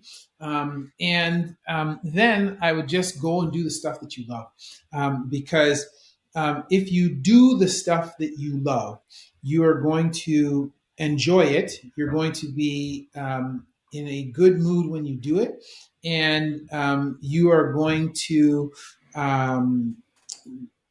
resonate passion when you are doing that thing. And, if I think about what I would like to see in a potential partner, those are the things that I'd want to see. And those are the things that would have people, that would cause me to gravitate towards somebody. And I think that's the thing that would have people gravitate towards me. I think, in being, just as when I started my YouTube channel and I was sort of dry and didactic at the start, and then because I was trying to be this academic type, right? And then I thought, no, I'm just going to be myself. And then I started to have growth after I was myself. I'm loud, and I'm a little bit of a handful, and I'm a crazy kind of guy, but I'm just being myself. And in my workplace setting, people gravitate towards me because I'm easy to get along with. I'm comfortable, and I allow them to feel good about themselves. And so, and in my videos, I think by taking complex topics, and I don't like to use the term dumbing them down, because I don't want people to think that I think they're dumb. It's not that, but people are not educated in those things that I'm talking about. So by taking those complex topics and making them approachable to people, I help people to learn about those things, but and I do that in a way that makes them feel good about themselves. And so in so doing, they feel comfortable being around me or consuming my content. And that makes them want to come back and spend time with me. So all of those things that make that happen, those are the same things that I think would make me approachable, and then make it worth, or make it possible for me to find somebody, and to spend time with. If I feel good about myself, I radiate passion, and kindness, and humor and fun. Then people will want to gravitate around that, and then it will become easier. I won't have to worry about it. I think I tell people that, if I ever talk to people about trying to find somebody, I had to talk to my daughter about this before, and because she's like, "Oh, why don't I have a boyfriend?" I'm like, and my daughter is absolutely stunning. And I said, you should spend less time worrying about why you don't have somebody, and just go out and have fun. I said, because when people look at you, they think you're beautiful. But if they see you and you're, you are always looking down and dejected and sour, and they think, oh, you're cold and you're not approachable, people are not going to be not going to be interesting, right? So you need to just care about yourself, look after yourself, and basically make yourself so that you would want to hang out with you, right? And if you would want to hang out with you, then the rest of it will take care of itself. You know what I mean? So that's what I would say to people. This is just I it's suppose it's like, doesn't who's going to love you if you don't love yourself? yes, That you're the person that you need to have the best relationship with. I for love that. It's sure. a beautiful answer. I mean, we could chat for hours, and I hope we will. But I know I've used up so much of your time today. So Okay. what would you want people to take from this? Like, what would, not so much as I call it a go home message, but what would you want people to kind of remember, or a general sort of philosophy from this, or something that you would like them to apply in their lives going forward?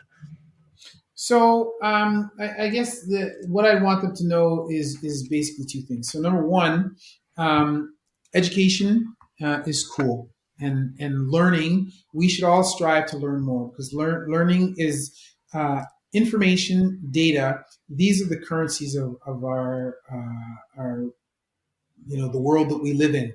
And so people think that it's money, and money is part of the medium, but really it's about knowledge and information. So the more you can teach yourself, and people don't necessarily need to. People may have whatever they think about the education system, and they may say whatever they say or feel however they want about that. They don't necessarily need to learn in the standard education system, but education is king. So reading books, people poo-poo reading books and learning and listening to podcasts and all that kind of stuff. I am always listening to podcasts. I'm always reading stuff. I'm always learning stuff. So education is king. So, and education is cool. So don't listen to whatever anybody tells you. If they tell you differently, the more you know, the better. So I would say that. And the other thing that I would say is that, wellness is extremely important in our life, and physical activity is part of that. And so while I think it's very important to be smart and to educate and read, there are a lot of people who would do that and then they will shy away from education, or shy away from physical activity, and say that it's not important. Oh, I just don't like to work out, or I just don't like to do whatever. Well, if you don't like to work out, you don't like to live, because that's the thing that's going to keep you in shape so that you can acquire more information and more knowledge. So I would say that incorporating fitness and wellness into your life are very important. But it's for most people who are not competitive athletes, bigger, faster, stronger. Although that I lived my life by that for an extended period of time. For most people, that's not what's important. What's important is being well-rounded and focusing on longevity. Right? So that means addressing all aspects of fitness, from flexibility, strength, mobility, coordinated movement, and but also for diet and eating good whole foods, eating less processed foods, and all of that kind of stuff. So those are the two things I would say. Education is king. Everybody should be as smart as possible, and that they should look after their wellness. And the last little bit about the wellness also is that you don't need to follow necessarily somebody's, there is no one best way to do it, right? The best way is the way that is going to allow you to do it for as long as possible, comfortably and sustainably. So that what you need to be doing. So those are the two things. Well, until we can get round two, and I'm almost gutted to go on to another appointment, but I would love to have you on again. It's been an absolute joy to cover, and there's so many things I still want to ask you about. Each of your videos is a rabbit hole in itself. I'd love to go in and chat for ages about like space marines and all these sort of things. So we've definitely got to do a round 2. But until then, Yes. how can people find you? How can we connect? See the great work you're doing. Visit your facility. Just follow the juggernaut that you're building on social media. Sure. So if people are located, if anybody is in Canada, in Ottawa, the nation's capital, we are more than happy to have them come to the facility and actually physically take part. We do day passes, and we love to have new people come see us. So if you're ever visiting there as a tourist, or you find yourself in Ottawa, come join us. We'd love to have you. But if not, then you can find us online. You can find Human 2.0, which is our business, online on TikTok and Instagram and Facebook under Human 2.0. And then if you're more interested in the general content that I create, you can find me on Facebook, Dr. Chris Raynor, on YouTube at Chris Raynor MD, Instagram at Stable Knees with a Z, and on TikTok at Dr. Raynor. And I have content on all those platforms, and I'm always sharing. I share content at least on a weekly basis on YouTube, and I try to do it more frequently on the other platforms, particularly TikTok and Instagram. But content creation is limited by the availability of time. So I'm not always as up on those ones as I am on YouTube.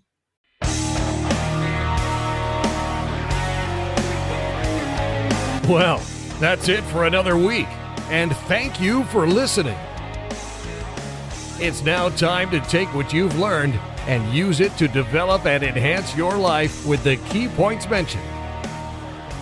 Listen, try it, embrace it, use it, and crush it. Now's your time to hit that next level in your life. If you liked this episode, then please leave a comment on the show notes or a review of the show on your podcast platform. Everything helps evolve the show. Until next week, keep seeking the next level in your life.